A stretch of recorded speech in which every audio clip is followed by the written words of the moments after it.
हर एक, अलग अलग मतलब में अरे आत्मा, आत्मा, आत्मा वो है जो दृष्टा है, ठीक है?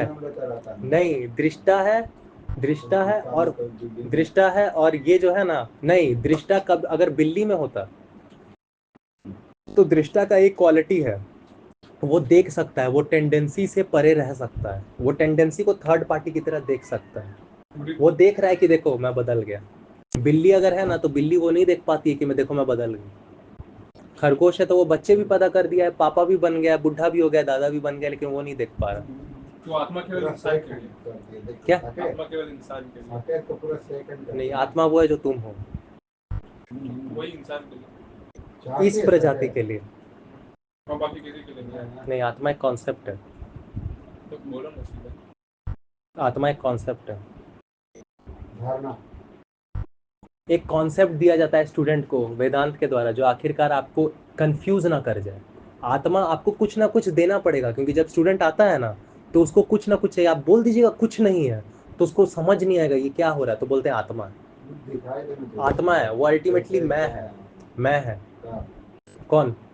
देखने वाला है यहाँ, देखने वाला आत्मा, देखने वाला ही है। देखने वाला परम आत्मा। पापा पापा, परम आत्मा, परम ना शब्द दो चीज के लिए यूज होता है संस्कृत में, पता है ना? नहीं, परम का मतलब होता है हाईएस्ट, एक परम होता है हाईएस्ट और एक परम होता है प्योरेस्ट। और आत्मा का भी दो मतलब होता है, एक का मतलब होता है वो जिसको आप अब बना लिया गया है सोल, और एक का मतलब होता है सेल्फ, ठीक है? वही, और बाकी सब वाला बात वापस घूम के वहीं पे आ गया कि पहले हम लोग को ये डिक्शनरी नहीं पता उन लोगों का, वो शब्द को किस कॉन्टेक्स्ट में यूज करते थे। क्योंकि बौद्ध धर्म भी सेम बात बोल रहा है, बौद्ध अगर तुम पढ़ेगा नागार्जुन को, और वेदांत भी सेम बात बोल रहा है। तो आत्मा इंसान के अंदर होता है क्या? आत्मा इंसान के अंदर नहीं, तो बोला नहीं, ना, आत्मा वही देखता है जो। नहीं, ब्रह्म है, कौन है? प्रकृति। कहाँ देखता है? जब तुम आत्मस्थ हो जाता है ना, आत्मस्थ हो जाता है, फिर कौन काम करता है तुम्हारे हाथ से? तुम्हारे हाथ से कौन कौन काम करता है? तुम्हारे हाथ से फिर कौन काम करता है? सीधे सीधे तुम्हारी प्रकृति, और कुछ काम नहीं करता है। फिर तुम क्या होते हो? फिर तुम शांत हो जाते हो। तो जान जाता हूँ। हाँ, जीवन मेरा शांति। वृत्ति काम कर रहा है। भारत मुक्ति के बारे में बात नहीं करता है, भारत जीवन मुक्ति के बारे में बात करता है, जीते जी मुक्त। तो आत्मा का, हाँ, आत्मा का कुछ नहीं है,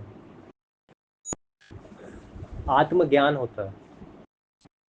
सेल्फ। हाँ, और आत्मज्ञान होता है, अहम का ज्ञान हो जाता है उसमें। आत्म, जब बोलते हो ना आत्मा का जब ज्ञान होगा, तो आत्मज्ञान का मतलब होता है अहम का ज्ञान। तो अहम का ज्ञान होता है, आत्मा कुछ है नहीं। तो अहम का बस ज्ञान है। हाँ, आत्मा अहम का ज्ञान है, अहम का ज्ञान जब हो जाता तो है, आत्मज्ञान नहीं तब आत्मा नहीं, जब अहम का ज्ञान हो जाता है तब पता चल जाता है कि अहम एक झूठ है। यही आत्मा। बस वही है, अहम, अहम जो मिटा, अहम जब मिटा तब वही आत्मा है। आत्मा नहीं मिल सकती है। कबीर वही बोलता है कि मैं तो वो तो मैं नहीं। वो, हाँ, वो हुआ तो मैं एक नहीं, साथ हाँ, वो नहीं होगा। मैं था तो वो नहीं था, अब वो है तो मैं नहीं, दोनों एक के साथ रह नहीं सकता। यानी कि अहंकार रहेगा या तो आत्मा रहेगा, अहंकार गया तो ऑटोमेटिकली वही आत्मा है। हाँ, तो आत्मा आएगी तो पता चलेगा, घंटा। आत्मा आएगी तो पता नहीं चलेगा, अहंकार के जाने का पता चलेगा। पता चलने वाला ही नहीं पता चलेगा। हाँ, नहीं पता चलेगा, उसको क्लैरिटी बस बोलते हैं, देखेगा, अपने आप को क्लैरिटी बोलते हैं, क्लैरिटी। देखेगा ना। हाँ, वो जीना होता है उसमें, बेवकूफ़ी नहीं होता। 100 चीज़ें हैं जीवन में तुम्हारे पास, बेवकूफ़ियाँ हैं तो अशांति है, अशांति है ना, बस उससे मुक्ति चाहिए ना, अशांति है, मुक्ति पाते चाहते हो ना, बस वही है।